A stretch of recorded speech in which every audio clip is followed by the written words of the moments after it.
Okay, great. Okay, so thank you guys for coming and welcome. As I said, we'll talk about grades at Gecko Garden School. And the first thing I want to start with is the overall vision and mission of Gecko Garden, because it's very important for all of the families in the community to be on the same page with this. We see ourselves as a school and community of teachers and children and families who are collaborating to create a magical experience of life and education, which values wonder at real life experiences, creativity, curiosity, and ethical and environmentally sound practices. That's quite a mouthful. We should add a period in there somewhere, but I think you get the idea that we really want children to see magic in real life. And so our mission is to foster curiosity, adventure, and wonder in the children, to provide a Waldorf education to the children, to nurture a community of like-minded adults, and to create a consistent, safe, and collaborative community during COVID and into the future. So that gives you a sense of what Gecko Garden is doing, but I wanted to add this about, about Waldorf education in general. One of the quotes that's very famous about Waldorf education is this: the need for imagination, a sense of truth, a feeling of responsibility. These are the three forces which are the very nerves of pedagogy. And this is really what Waldorf education sees itself as doing, is helping families to raise children who are creative, intelligent, who are moral, who are really great collaborators and visionaries for a better world and a better society. It's very idealistic, but I love it, as you'll see. So I'll talk a little bit about Gecko Garden. I'll talk a little bit about Waldorf education. I'll talk a little bit about what it looks like in the classroom, and I'll focus on grade 1, the early years, because I mean, this could be just very, very long. So I've just focused on grade 1 for in the classroom. I'll explain how we are doing it right now, in case anybody wants to join that. And I'll talk about how we see it coming forth in the future. So a little bit about me before I get started.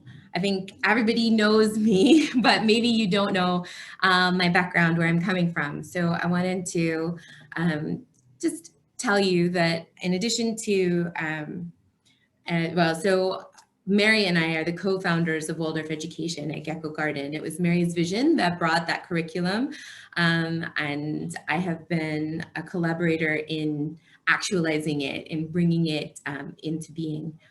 And I'm a trained Waldorf early years teacher. I'm pursuing a master's in grade 1. And I'm also a certified yoga instructor, and I was a kids yoga instructor at Gecko, also at Giving Tree and at Combi Plaza. So that was what I was doing in Phnom Penh before I started work on Waldorf education. And before that, I had 14 years in business, rating federal proposals and marketing efforts. So I have a background in business, but most recently I have a background in holistic education. And I think you'll see why this interest in yoga and kids yoga is a good fit for me with Waldorf education. So that's me. And as for Gecko Garden, some of you know that Gecko Garden started in about 1998. It was 2 play groups, and then they joined in early 2001. And they were the first parent-run play-based play group in Phnom Penh. And they went on that way for a really long time. At some point that predates me, they and ISPP and a lot of the other ones, ISPP has a similar foundation story where it was a play group that became a school that then had to register. So Gecko Garden it functions as a not-for-profit, obviously, as ISPP does as well. And they went through that process at the same time of figuring out how they could have sort of silent shareholders who don't make any profit from the school, that satisfies the Cambodian government, but also allows the school to function as as much of a not-for-profit as possible. So that happened sometime in the 2010s. And then as of 2018, the parent management group, the managing group at Gecko Garden at the time, decided to formalize its offerings, and it adopted Waldorf education. And additionally, leadership began to shift at that time from the parents to the College of Teachers and the Board of Trustees. So the school is currently led as a collaborative effort between the teachers and the Board of Trustees, which is a management style that is typical of a Waldorf school. And at that time, in 2018, there was a goal set to establish a grades program. So fast forward to now, COVID is creating challenges for all of the schools, but we've put in place learning circles. So we've got small bubbles of in-person learning happening, and we're starting the grade 1. So, and the way we're doing it is in collaboration with Acacia Waldorf School, which I'll explain later, because we want it to be a very light, flexible infrastructure this year. Again, I'll explain this later. So, so it's happening. Hooray. Now I want to talk a little bit about Waldorf education in general. It's 100 years old. There are 1,200 schools, 2,000 early childhood programs. It's in 75 countries across the world. It was founded in Germany in post-World War I Germany. And I think that's a really important thing to understand, because it was part of an anti-war movement. You know, within Germany, there was this feeling of how can we make sure this horror never happens again? How can we create a form of education that helps our children become really whole and compassionate and amazing human beings? And so Emil Molt created a school for the workers at his factory, and Rudolf Steiner helped him create the pedagogy. So the pedagogy I find it really interesting, and this is where my yoga background comes in. The pedagogy is founded on this thing called, this sort of science called anthroposophy, which takes a holistic and scientific view of human beings. So it takes sort of Western scientific thought and marries it with ancient Eastern medicine. This is the best way I have to describe it. So a really good example is if you're familiar with Ayurveda, this is an ancient Indian form of medicine, and and a yoga teacher, for example, knows a lot about Ayurveda. It has 4 doshas. These are like personality types and physical manifestations of the human being. And you can create balance within your being by balancing these doshas. And there's a whole science behind what you can eat and what types of movements you can engage in. And none of this stuff is very, when you start to really look at it, none of it is very strange. You know, if you eat well, if you get enough sleep, if you have healthy habits, if you move your body, you will be healthy and well, right? There's sort of a basic underlying principle, but there's a lot of practices and recommendations that these systems have. And anthroposophy brings all of those in. So a Waldorf teacher is actually, they have this incredibly rich and diverse language to be able to think about the children, to meet the children, to see how different things are manifesting, and to help them create balance every day, and then teach them how to create balance for themselves. So I find it very interesting and very useful, and it's obviously very unique to Waldorf education. And I won't talk more about anthroposophy besides this idea of the 7-year cycles, which is very important, I suggest, to understanding how the entire curriculum is built up. Anthroposophy recognizes 7-year cycles in the development of a human being. These go throughout your life. And again, they're nothing very strange, you know? So you think about your first 7 years, your childhood is for play, and then you start with academics, and then in your teenage years, you begin to rebel a little bit against authority, and then in your 20s, you might be out gaining a lot of experience and maybe partying, or maybe you may or may not be you may or may not be responsible, but you're gaining a lot of experience. In your 30s, you start to calm down and get a little bit more serious. In your 40s, you start to become very productive, and you've now gained enough experience in your life that you're going to be able to put it to very good practical use. So you start really like doing things. And then later in your life, you begin to slow down a little bit. You might retire, take some hobbies, start gardening. So these are kind of things that we recognize about life, the span of a human life. But this is something that anthroposophy sort of sets down and says, well, we're going to build the curriculum to support these things, because we know that this is what every human being is doing, is going through. So we're really going to support these children in these early phases, and the schools really try to support the parents in whatever part of that cycle they're in as well. It really is a community effort. So the first 7 years happens in kindergarten, and during that time, the the the children are very open to their environment, right? They come without a sense of how to interact socially, how to be in the world. Their senses are completely open. They're absorbing everything. They're imitating their parents. They're imitating their teachers. They're imitating their environment. They're imitating each other. They're imitating cartoons.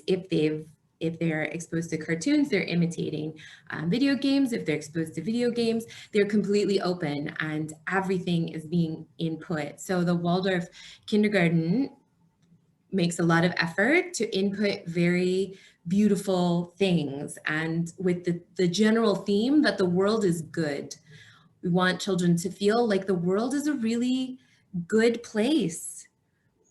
People are good. Things are good. There are really good things happening here. It's worth being part of this place. It's worth saving this place. It's worth just working together to keep it being good. So this sense of goodness and wonder is the focus from ages 0 to 7.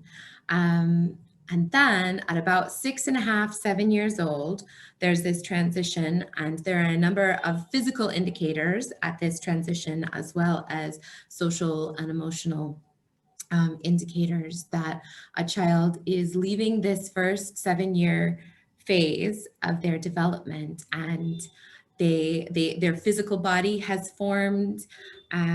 They've started losing teeth. That is an indicator that the formative work of the human body is finished, and now the child's energy is ready to be focused on academics.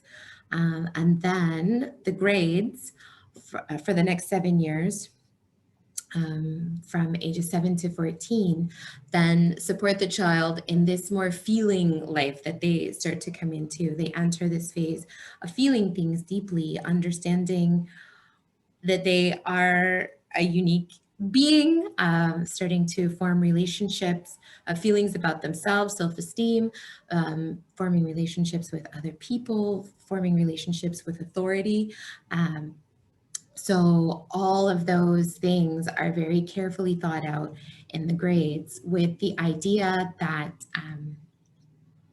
the world is beautiful. This idea of beauty is really very embedded in the grades experience. And then obviously high school, when you get there, from ages 14 to 21, has this idea that the world is true, and it's really focused on deep thought. So I think understanding these things is very helpful to understand this. I'm sorry, I know it's a crazy slide.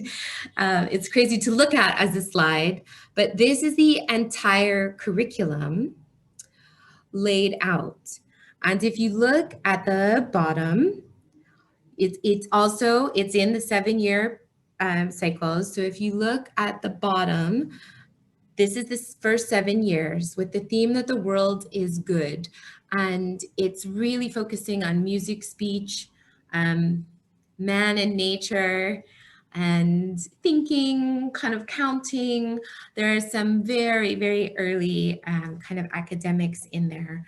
But you can see how very quickly, it starts very gently, but very quickly it starts to spread its branches into all of these other amazing things.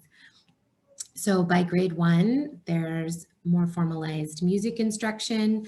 There's a second and third language introduced. Reading and writing is taught. There's a focus on fairy tales. Um, there's this idea that's inherent throughout the entire curriculum, from the whole to the parts, which I'll speak to in a little while, and also handwork. And I'll speak to all of these different things. But you can see how it starts to spread each year. It blossoms into more and more academic and more specific things. It starts from this place of generality and wonder from the whole, and it goes to these very specific parts. I love that. I love it. I love it. So I won't spend more time on this slide, but I'll send you guys the presentation if you want to look at it afterwards. I think it's really interesting to follow each of the branches and see how the curriculum unfolds. So I mentioned from the whole to the parts, and I'm giving this example as a kind of general example of how the entire curriculum works. This level of detail and this level of magnitude is really, this is the kind of thought that is given to all of the curriculum. So very basic examples from the whole to the parts is a math example. There's often math examples given because these are very simple. In some academic traditions, you would ask a child, what does 2 + 2 equal? And they might say 4, or they might not. But in Waldorf, you would ask a child, how many ways can you make 4? So you start from the whole, 4 is the whole, but then there are all sorts of different ways to make 4. And it might not even be 3 + 1 and 0 + 4. It might be like writing it on the blackboard or making it with sticks. So it's inviting a whole range of answers from the children. It's a much more open-ended way of thinking, and it leaves a lot of space for their creativity. So that is a very simple example, but I'm going to give you a bigger example as well. The example of writing to reading, how Waldorf education teaches reading.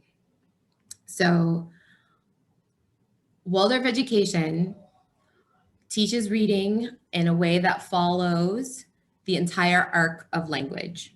So if you think about a small child, and if you think about early humans, how we communicated, it's very much like small children, right? That would be in grunts, in noises, in gestures.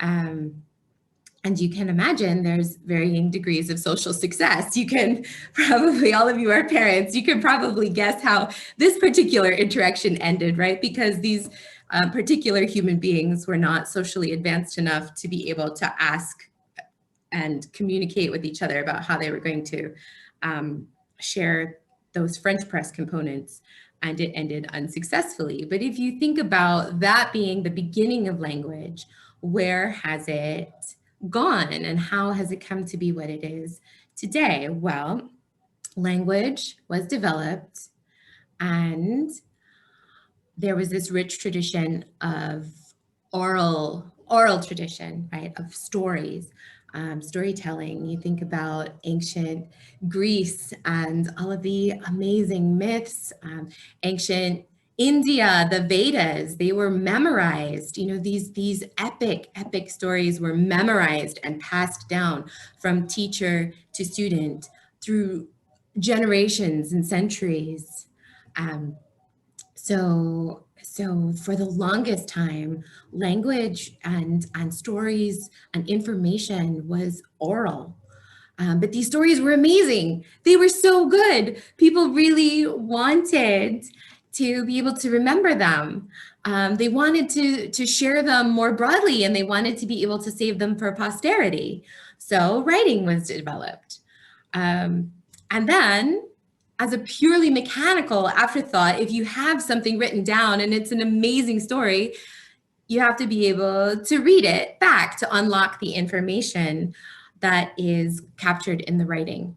So Waldorf education takes a similar approach. It sees oral tradition as really the origin. That's the meat of everything. Having a rich vocabulary, having a rich imagination, having an appreciation of story, having really important things to say. This is the thing. And in the kindergarten, almost everything is oral. There's really nothing written down, because the Waldorf kindergarten or the Waldorf education wants the children to really feel deeply that sense of story. So the puppet shows are used, and storytelling is so deeply integrated into it and into the entire curriculum. And from there, it goes to writing in grade 1. And you can see the way it teaches writing is a kind of hieroglyphic method. It creates pictures. There's a story associated with each letter, then there's a picture associated with each letter. So obviously the class 1 teacher would, for this drawing, would have told a story about a dragon and then unveiled a picture of a dragon with a D embedded in it. And then from that idea of this sound duh, emerges the form D. And then, of course, if you know all of the sounds and you can write them down, you can probably read them back. So reading is almost an afterthought of that process of learning to write. So this is very much from the whole to the parts, the whole of language, the whole history, the whole human history of language has come down to like the letter D and the active reading. So this is the kind of scale that Waldorf thinks on for the curriculum. Okay, so in the Waldorf classroom, what does it really look like? As I said, I mean, you saw that tree. There are hundreds and hundreds of things I could speak to, but I'm just focusing on grade 1 examples right now. So in the classroom, and this, by the way, is our actual classroom. It's the roof of my house, but we have a little table set up and we've got the chalkboard and it's really lovely. It's a lovely space. We see birds and it's very serene. So in the classroom, teachers remain with their class for grades 1 through 8. Subjects are taught as main lesson blocks, and I'll speak to that. Practical skills, movement, and singing are blended into all of the academic subjects. Nothing is purely academic. Everything is integrated and holistic to create a really deep understanding of everything. There's a strong emphasis on storytelling, as I said, and on recall, that the auditory learning and recalling what you've heard. There are no textbooks. The children create their own main lesson books, and I'll show you what that looks like in a little while. And there are no tests. Progress is evaluated on a human development spectrum. It's not evaluated in any way on an academic and grades spectrum. So that's in general, and I'll add that the crossover from kindergarten to grades is a rose ceremony, which is so lovely. The children receive, the new incoming grade 1 children receive a rose from the older children in welcome. And it's a very lovely experience, and it's a very kind of responsibility creating experience. After we did it, Cade immediately stood a little bit taller, and he was like, oh, now I'm ready to know some of the things that grown-ups know. And it felt really special. It felt really special for all of us. So I thought I would add that. Main lesson blocks, as I mentioned before, is the way that that the teaching is done. So there's a general rhythm throughout the day, and there are special subjects, the two foreign languages, music, handwork, outdoor play. These things are regular throughout the year, but then the main lesson block is during the morning, and it goes for several weeks on the same subject. So this is the actual one that Acacia is using this year. This is our main lesson schedule. We're working on something called form drawing right now, and we will until the end of the month, and then we're going to start our first language arts block. So instead of doing, 15 minutes of math and 15 minutes of form drawing and 15 minutes of reading every day, it's structured as a big chunk so that they can really focus on it deeply for about an hour each day, and really gain an understanding of it before they move on. So it really helps to build attention, I think, in addition to a number of other benefits. So that's the main lesson blocks. And here is form drawing. This is the way grade 1 starts, is with form drawing. This is a unique subject to Waldorf education. And it goes with this idea of building from the whole to the part. So it's going, this is the foundation for nearly everything. If you they're going to teach, right? This is the foundation for writing, for reading. This is the foundation for mathematics. It's going to turn into geometry, sorry, later on. It's going to turn into all sorts of things later on. Right now, it's going to be the basis of the letters, but one of the things that we're doing is identifying all of the places in the world where we see these shapes. Each day we draw a shape, a new shape, and then we talk about, oh, where did we find that? And we just look for it throughout the day. And it really cultivates just a deep appreciation and attention for the world around you, a notice of things that are around you, and a sense of being present in that place and in that moment. So it's a really special subject. From there, it goes to language arts, and this is it, as I said, this is a grade 1 example. So this is how the alphabet is taught. There's a story for the letters, and then there's a beautiful drawing on the chalkboard, and within the drawing, the letter is hidden and will be revealed, so that there's this story association with every single letter. It's not dry, it's very rich and imaginative. So that's language arts, and I think, yeah, that's language arts. And then I wanted to speak to main lesson books. Here are two examples of main lesson books, a grade 1 main lesson book on the left-hand side and a grade 8 main lesson book on the right-hand side. So you can see what it evolves into. This is what they mean when they say that children create their own textbooks. They're not doing worksheets. They have sketchbooks and really beautiful crayons, and they're creating all of this work. And they're writing down all of their own things that they need to remember. And they're really beautiful when you see the main lesson books that children do. It's really lovely. Mathematics, I don't have many bullets about it. It's relatively straightforward, but it's still associated with a lot with stories, with characters. As you can see, there's King plus, and Queen subtract, I don't know what her name is actually, multiply. He's a magician and he can make things appear. He can make things appear from a single object. And then Princess Divide. So they have these, there are these characters that are associated with the different processes. All four processes are taught right away in grade 1 and then practiced. And there's a lot of movement associated with it as well. And physical moving of stones, shells, gemstones, things like this. Natural surroundings is the basis for science.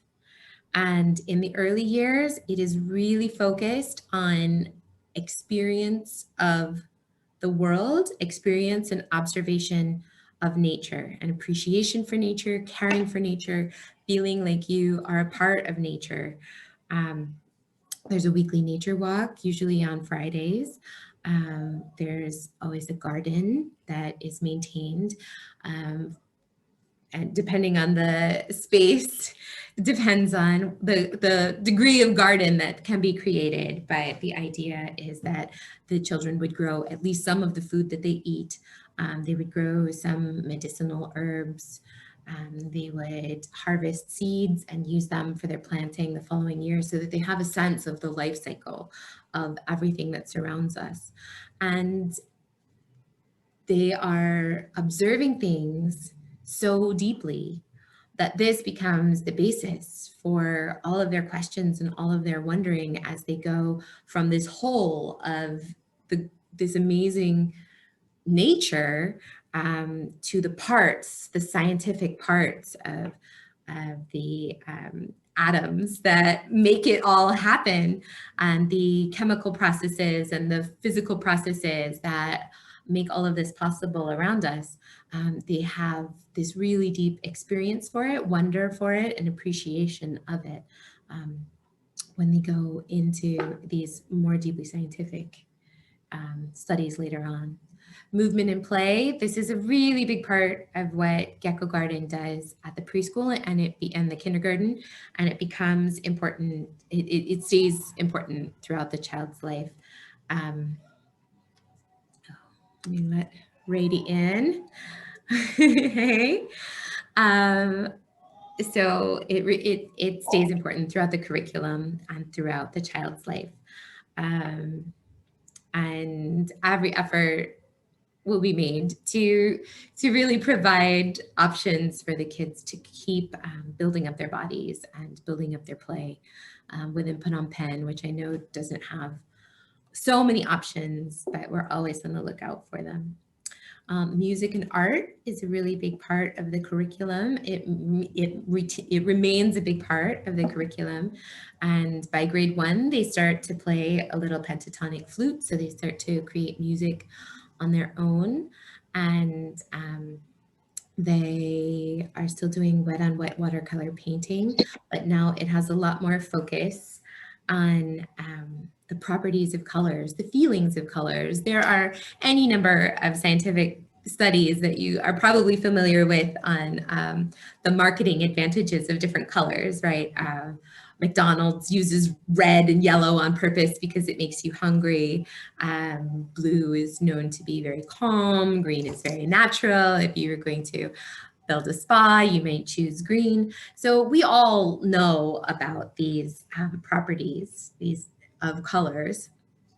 But the Waldorf curriculum just teaches them in a very feeling way all the way through, and then builds on it, the colors' relationships with each other, and then how you can blend them to create other colors, how they fit within a spectrum of light. Additionally, 2 foreign languages. They're taught by native speakers with an emphasis on fluency, vocabulary, brain elasticity. I know that actually in Cambodia and in Phnom Penh, this is not as big a deal as it is in a lot of places. I know many of the children have at least 2 languages. For many of them, English is their second language. anyway, and some of the children have 3 or 4 languages, depending on whether their parents have the same native languages. So this is something that I'm doing it now. We've already started French lessons, and we plan to start Khmer lessons as well. But I think this is open to discussion about how it would work, how the school would need it to work in the future. But this is a key part of the curriculum. Handwork is also a very key part of the curriculum, and it's a very thoughtful one. It is practical to be able to sew on a button. It does build fine motor skills, but I suggest, and my experience of this is actually much bigger. It creates self-sufficiency, a feeling of self-sufficiency in the children, that if they couldn't find something that they needed at the grocery store, maybe they could make it, or repurpose something else to fit that need.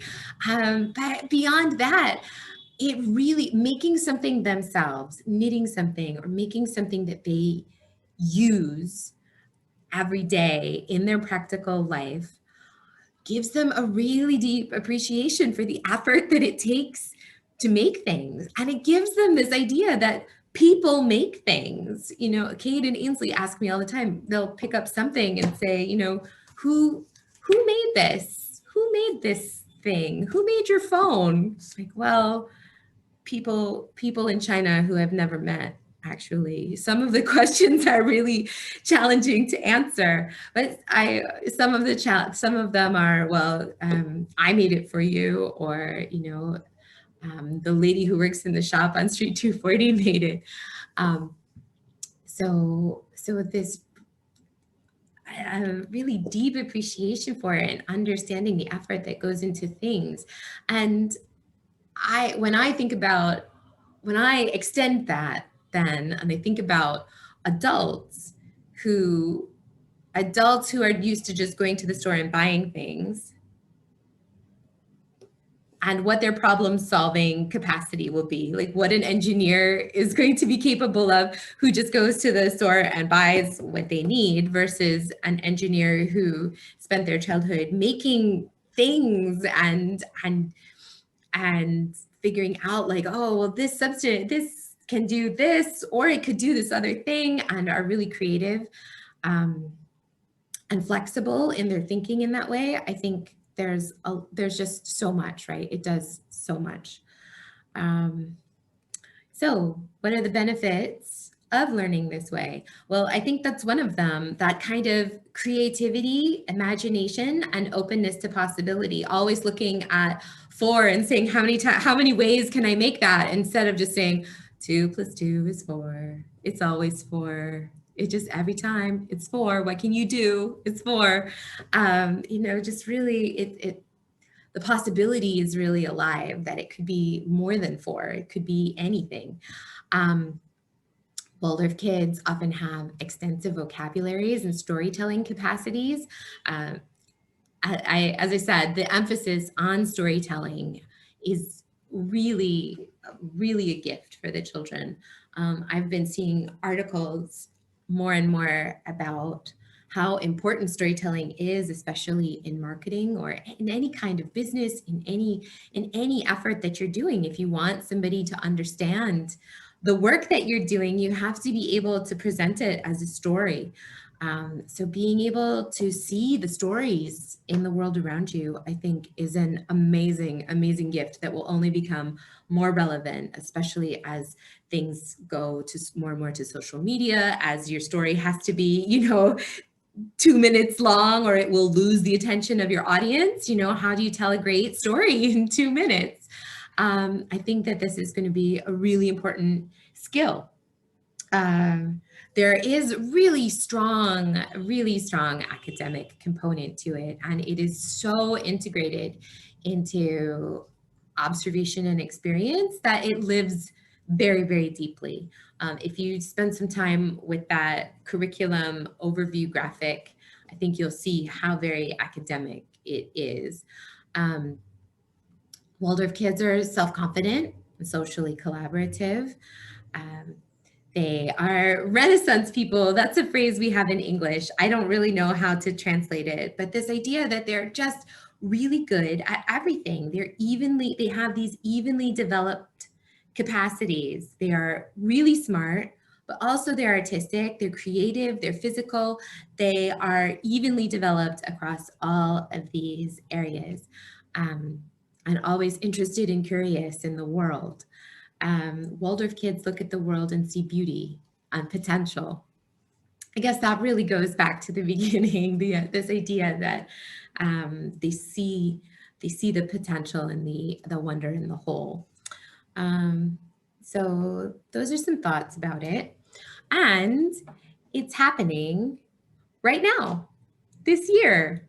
Um, and how is it happening? Okay, so there have been a number of challenges behind making this happen.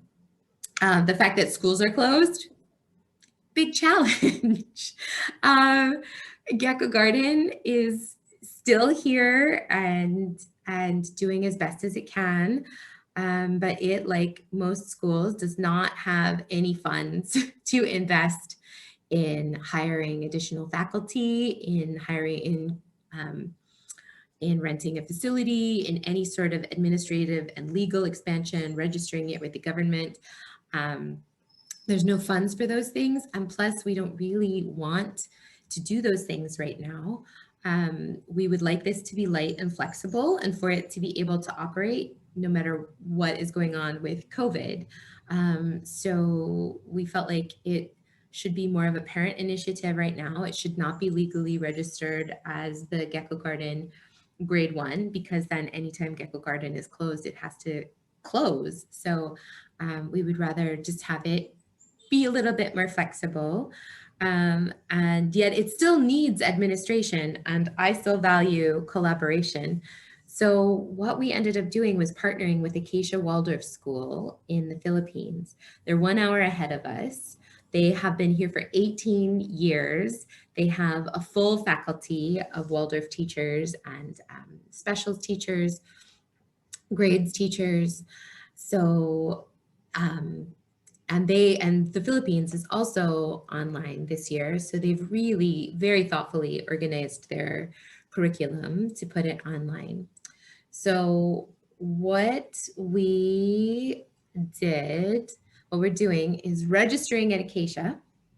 So the financial relationship is with Acacia Waldorf School. In the morning, we have a 30-minute Zoom with the class, but then I do all of the teaching in person. And if this scales, if other people are interested in joining it, I would encourage them to come to our house in the morning. They can sit in our classroom and we'll do the Zoom together. We'll talk about it together. And then we'll have the in-person learning that comes from that too. So there's a sense of a bigger class, which we really value, but also there's there's much more of the time, the vast majority of the time is spent in person, working together on the learning.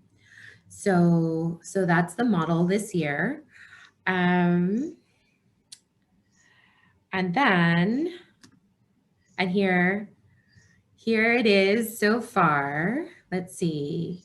You can see Teacher V. She's our main teacher.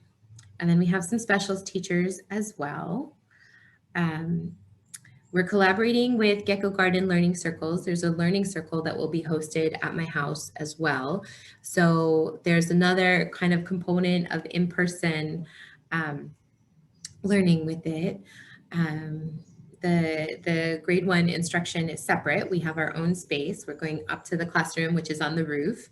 And you can see, again, the classroom down in the lower left-hand corner. So we're going up there and we're having our lessons, but then we're able to come down and have snack with the play group.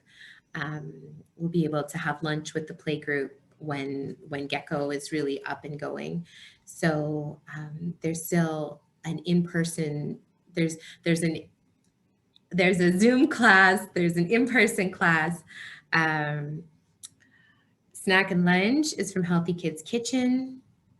And you can see, oh, that crayon drawing, that's Cade's main lesson book from this morning, actually.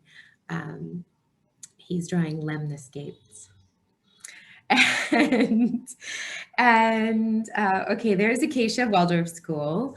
The tuition to join is 3,500 about dollars. Their fees are in Filipino pesos, and we had a grade 1 assessment and some other things. So, but that's a ballpark, about 3,500. That's their online tuition rate. So their rate would be higher in person.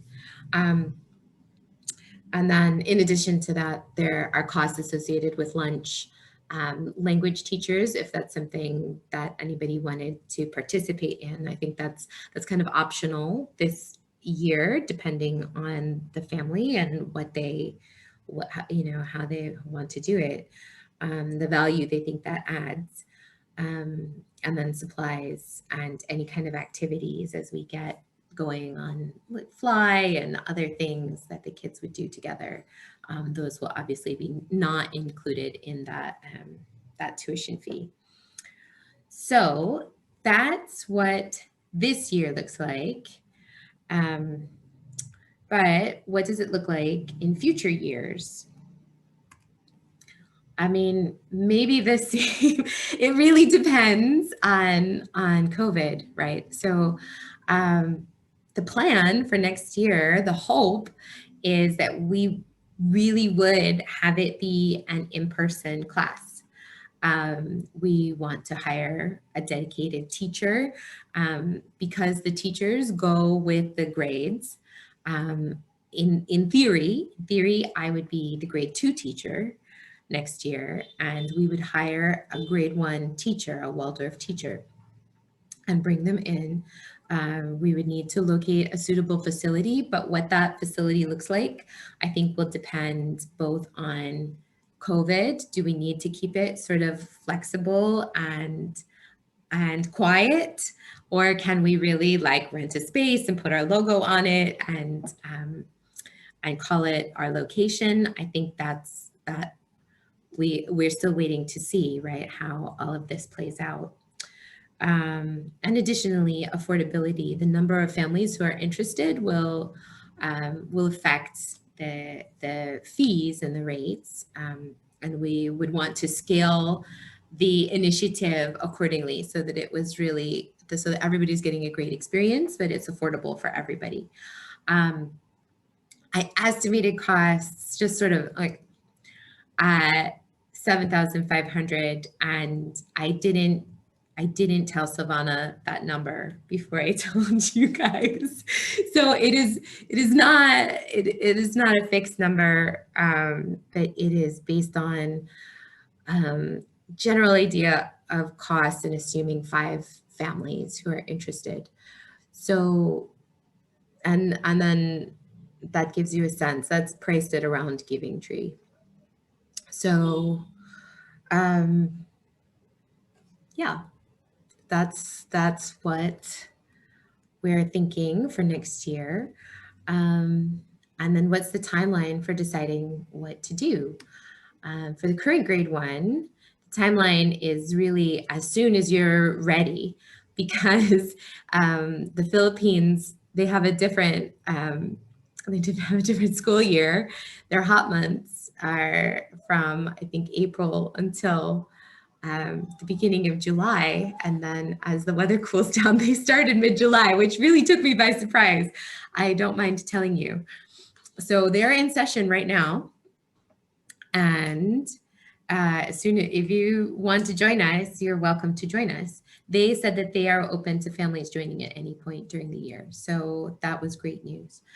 For future grades, it would be, the sooner the better would be great, because we can start planning and chatting and figuring things out now. And I don't think there's any reason, if you want to if you want this experience for the kids, I mean, we want them to have it because it's so special and it's so magical. Um, so it would be great to know and start to work on it. But I think January would be really helpful to know because then we'll have a better sense of the COVID climate and whether schools have reopened by then or if anything has changed or if everything's still the same. And that would give us time to hire teachers and really and build out the costs and figure out what we're going to do. So that's almost everything. A few last thoughts. Um, family interactions and agreements. If you're at Gecko, you know these things. And in general, we know these things from our social commitment to each other during COVID to try to support each other's families, to keep our contacts pretty limited, to keep the children safe and to keep us safe because we are meeting in person. And so there's some risk in that. So we really ask that people be very, very respectful of that risk and take it seriously. Also, in common with Waldorf schools and Waldorf education, we recommend no or extremely limited media or television or devices for the kids. Obviously, they have a Zoom call, so that's a bit of a challenge. But in general, the idea is that the media and the impressions that they're absorbing from around them, the sense of imitation as they're imitating their environment, you want them to be able to imitate things that are really whole, that are really healthy. If they're imitating cartoons or other things that are just like quick snippets, they don't represent what a real human being is. They don't have qualities that human beings really have. And it doesn't really support understanding the world. Waldorf education says Spider-Man is great. He's great. He's super creative. He's great. He's not great for somebody under 7 or even under 9 who is still kind of coming up with their sense of self, and they don't understand why webs don't shoot out of their hands because they don't understand um, that that's not real, right? So this idea that what they're exposed to is really real is very important for letting the curriculum do its full work. There would be a general request that families take joy in nature and natural practices, that they collaborate together on festivals to celebrate festivals throughout the year, and that possibly we would take family trips together with the grade 1 to take the kids out into nature, to go to Kiraram or to Mondulkiri or to even to the Phnom Tamao Zoo and just have that experience of being out of the city and in nature would be very desirable and lovely. Obviously, the school has environmental priorities that we encourage commitment to and simple creative toys. So I'm putting that at the end. And then the last slide, this will make your eyes cross a bit, sorry, but this is grades readiness. And I mentioned this earlier, and I won't read it all now, I'll just send it to you. But in general, there are, as I said, physical, social, intellectual, and play indicators that a child will be ready, that their physical body has and sense of self has developed enough that they're ready to shift their attention to the academic work. And this isn't saying that children aren't capable of academic work under the age of 7. They certainly are. What Waldorf education is saying is it's not necessarily the best use of their time. And that it's potentially frustrating because some children are very ready for academic work. Some children are not at all and start to feel left behind when actually that's a perfectly natural place to be on a developmental spectrum. So that children under the age of 7 should mostly focus on play and experiencing the world. And starting at around 7, given these kinds of indicators, they might be ready to focus on academics. So I'll let you read that later. And I'll end on this quote from Steiner, that our highest endeavor must be to develop free human beings who are able of themselves to impart purpose and direction to their lives. The need for imagination, a sense of truth, and a feeling of responsibility. These three forces are the very nerve of education.